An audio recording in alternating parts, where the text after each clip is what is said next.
समय बीतता गया, एक समय लड़ाई हो गई। आप में भी तो होती होनी, होती कि नहीं होती? एक समय लड़ाई हो गई लक्ष्मी मैया और शनिदेव जी के बीच में। और कहते हैं शनिदेव और लक्ष्मी मैया के बीच में लड़ाई हो गई। अब जब लड़ाई हो जाती है ना तो क्या होता है, कोई लड़ाई को शांत करने वाले होते हैं। अब लड़ाई पता किस चीज की लगी? बोले मैं बड़ा, शनि कहने लगा कि मैं बड़ा हूं, लक्ष्मी मैया कहने लगी बोले मैं बड़ी। अब आप बताओ कौन बड़ा?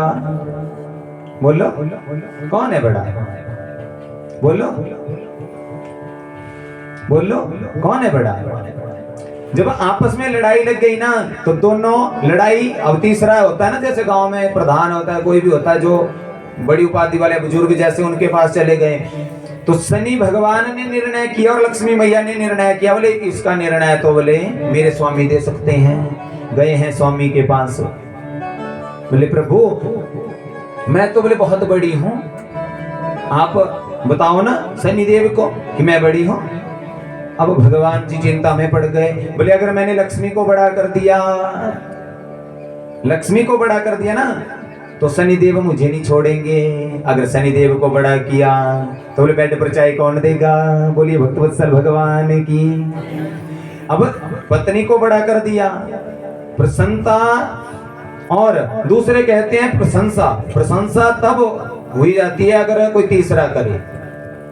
होता है ऐसा कि नहीं? अपने मुख से अपनी प्रशंसा नहीं होती। अब विष्णु भगवान जी कहने लगे बोले मैंने अगर लक्ष्मी मैया को बड़ा कर दिया ना तो अब बड़ी भारी चिंता हो जाएगी, शनिदेव मुझे छोड़ने वाले नहीं।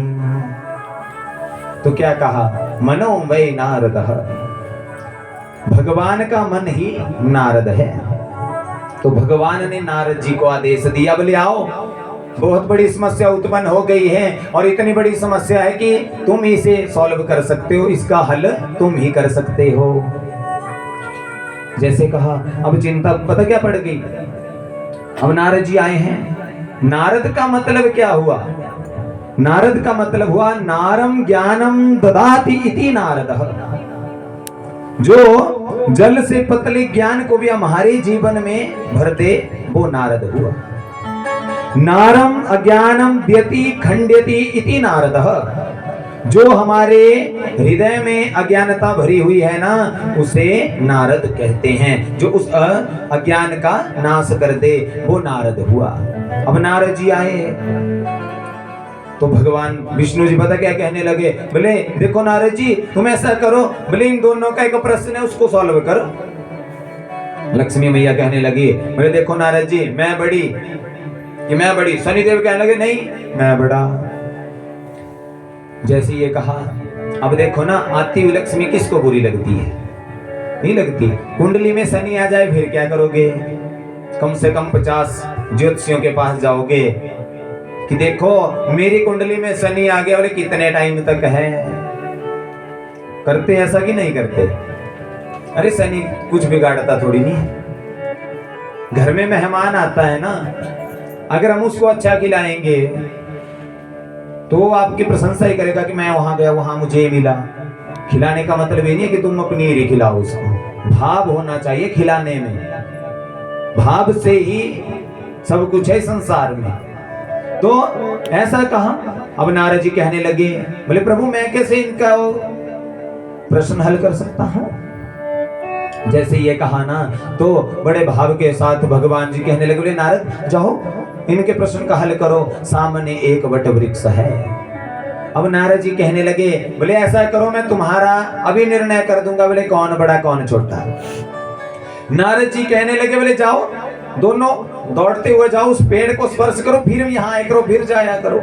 एक चक्कर लगा, 2 चक्कर लगे, 3 चक्कर लगे, 4 चक्कर लगे, लगते लगते 8-10 चक्कर हो गए। जब 8-10 चक्कर हो गए तो लक्ष्मी मैया कहने लगी बोले नारद देखो मैं थक गई हूं। शनिदेव कहने लगे बोले मैं भी थोड़ा थक गया। बोले नहीं नहीं अभी कुछ खास पता नहीं लगा कि कौन बड़ा। बोले और दौड़ो। चलते चलते 50 चक्कर हो गए, 60 चक्कर, 70, 80, जब 100-120 चक्कर हो गए फिर शनिदेव और लक्ष्मी मैया ने फिर प्रश्न किया। बोले बताओ कौन बड़ा। जैसे ये सब चला तो बड़े भाव के साथ कहते हैं, नारद जी बड़े भाव के साथ कहने लगे, बोले देखो लक्ष्मी मैया, बोले जब तुम आ रही थी ना तो बड़ी सुंदर लग रही थी। आती हुई लक्ष्मी बुरी लगती है किसी को? अगर अचानक कहीं से धन आ जाए तो सब खुश होंगे कि नहीं? बोलिए भक्तवत्सल भगवान की। और जब कुंडली से शनि बाहर जाता है ना, किसी और ग्रह में प्रवेश कर लेता है तो सबको अच्छा लगता कि नहीं? तो नारद जी ने बड़ी प्रसन्नता के साथ उत्तर दिया, बोले देखो शनिदेव, बोले जब तुम जा रहे थे तब तुम सुंदर थे, और लक्ष्मी मैया जब तुम आ रही थी तब बड़ी सुंदर लग रही थी। अब दोनों को बड़ा बना दिया। अगर पतिदेव और पत्नी में भी लड़ाई हो जाए, दोनों के तर्क अलग अलग हो और फैसला देने वाला जज ठीक हो ना, तो दोनों ही भाव के साथ दोनों मान जाएंगे, ना लड़ाई करेंगे ना कुछ नहीं करेंगे। बोलिए भक्तवत्सल भगवान की। होता है ऐसा कि नहीं? तो दोनों को बड़ा कर दिया, एक को बड़ा किया, दूसरी और दूसरे को कि आप दोनों बड़े हैं। अब जैसे जैसे समय बीतता गया ना, थोड़ा सा समय आगे गया, दोनों की लड़ाई हुई। उसके बाद अब नारद जी को आदेश हुआ है, बोले सुखदेव को भी लाना है, सुखदेव स्वामी को भी। अब नारद जी के मन में पता क्या संशय